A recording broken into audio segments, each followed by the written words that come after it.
Good morning and welcome. It is Saturday, the 9th of April. I am Flat Cap Callum and I'm hoping you are all very, very well. Alrighty, we've already done a Grand National video that went out last night. So if you want my Grand National bets and best bets for Aintree, they are on the Grand National video that is already out.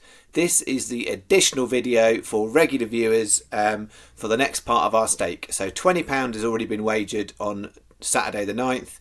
We've got an additional £10, so it's going to make it up to stake and a half for Saturday's stake. So that is coming up. I'm going to do the review of yesterday first, and then we will finish on a word on the golf. Alright, so yesterday, bits and bobs, not great is probably how I'd go with it. I made it 20 on, 567 back on what I did, but there was quite a few non-runners, so it does depend on when you put the bet on and how it came out.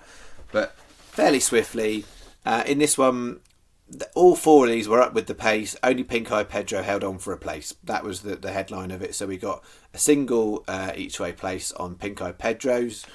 Then next bet 2. Someday Sue was a non-runner. Rise on the Storm was down the field, so nothing back unless you did it early enough to get the refund for the non-runner. Bet 3, the Ballin Road one, completely fell apart. I said another Bonnie was worth a go, but the perms of the race weren't great, and it was up with the pace. They definitely tried it. It wasn't good enough, so that was down the field. Wouldn't you agree? Placed 9-1 SP was that. Only 7s on the channel. And then the other 2 were non-runners. So ended up with 2 non-runners in that bet and a place. So not great on that one. And then bet 4, Classic Escape was down the field. King's View was down the field. Scarlet Seymour managed to hold on for a place, 16-1, 20s on the channel. And then 7:30, Lady Holly was so bad. Nail Gunner didn't place, so it wasn't like it was the wrong way around. They just neither of them placed. So I feel like it was worth a go, but it wasn't our bet at that. So as I said, 20 on, 567 back. So I'm currently running at 30 pence profit for the week. We've got £20 already laid out today. That's the good to come. We've got the £10 bet I'm going to go through, and we've got 20 on the Masters. And tomorrow is most likely to be a half-day stake, I think. So we've kind of got 30 pence ahead with £60 pending. So it is all to play for the weekend. Clearly, a winner of the Grand National would do us nicely. But as I've said on my Grand National video, arguably or statistically, it is the hardest race to win because there's 40 runners and you've got to pick one. So I always say, judge me in the long term. Don't judge me on the Grand National. So if we do get the winner of the Grand National, you can suggest that maybe I was a bit lucky to have had that winner. But if I don't win it, then please don't judge me on the fact that I didn't pick the Grand National winner because it's incredibly hard, and we're here for the long game, folks. We've done quite a bit on the Grand National betting purely because it's the thing that most people want to get involved in. It's not the savviest thing to bet on. But I'm not here on this channel to try and maximise all the profit I can. I'm trying to make it balance between making a bit of profit, having a bit of fun.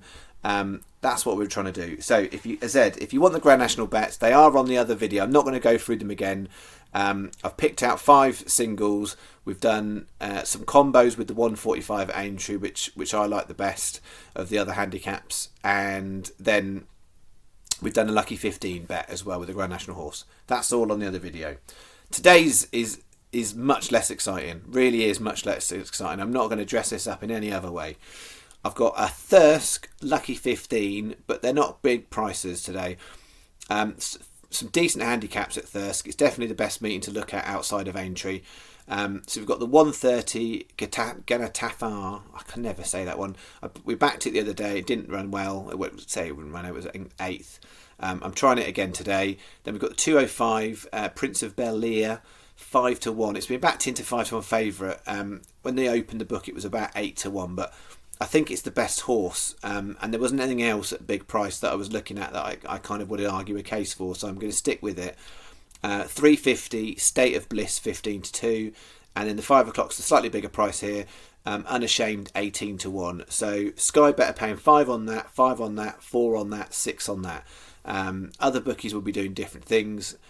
as always, I'm hoping we don't rely on the places. I think this bet's worth a go wherever you put it on. There are some races at Aintree where Sky Bet are paying 4 and no one else is, and I left them out, to be honest, because sometimes I'll do it and I'll say this really is only for Sky Bet, but those ones were really, really only for Sky Bet, and yeah, I didn't want to do it. So Thirsk Lucky 15, and then the other bet, even less exciting bet, is a win. It's an each way Trixie. 1 at Newcastle, 2 at Wolverhampton. So Wolverhampton on Saturday night, we've got a brilliant record there, haven't we? 440 Newcastle, Mirror, 4 places on Sky Bet 9-1. We've then got 5:30 Wolverhampton, no extra places on that race. I'd apologise, 11-1. And then the 6 o'clock Wolverhampton, I'm going for an unraced horse that I like the pedigree of, 25-1. We're going to take a chance on that. So it's a 20p each way Trixie and 3 times 40p each way singles. None of these 7 are anything you want to lump a bunch of money on. So, they've got chances. The Thirsk horses have got more chance of winning, I would say, than these 3 horses. But there's no great value in any of the prices. So that's the horses. So 20 already done. That's the 10. So that's £30 our stake for Saturday.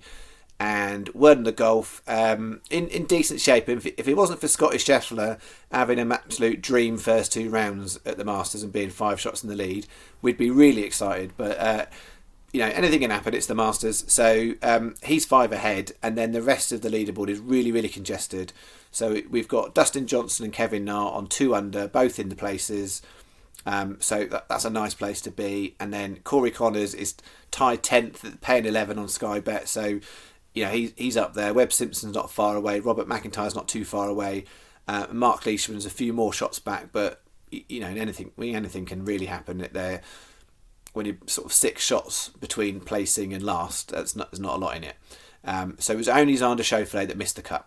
So we've got 6 out of 7 made the cut, which is a good place to be, and we've got chances going into the weekend. So that's the golf. I'll be back in the morning for Sunday's bets. As I said, I'm expecting it to be half day. The Curragh is where it's probably at tomorrow. There's a couple of decent handicaps there. So it's probably more likely to be Ireland where the horses are going to come from tomorrow. You have a great day. Enjoy Grand National Day. Get out and enjoy some sunshine. And remember, there's a 40-1 chance you've got the winner of the Grand National. It is very unlikely you, I, or any of us are going to get it. Only a small fraction of people, and it'll be your most annoying friend who'll be the one that'll have done it and will rub it in your face that they've got the winner of the Grand National. I would love it to be us, but it's the Grand National. Anything can happen. Enjoy the race, and I'll see you in the morning. Thanks very much.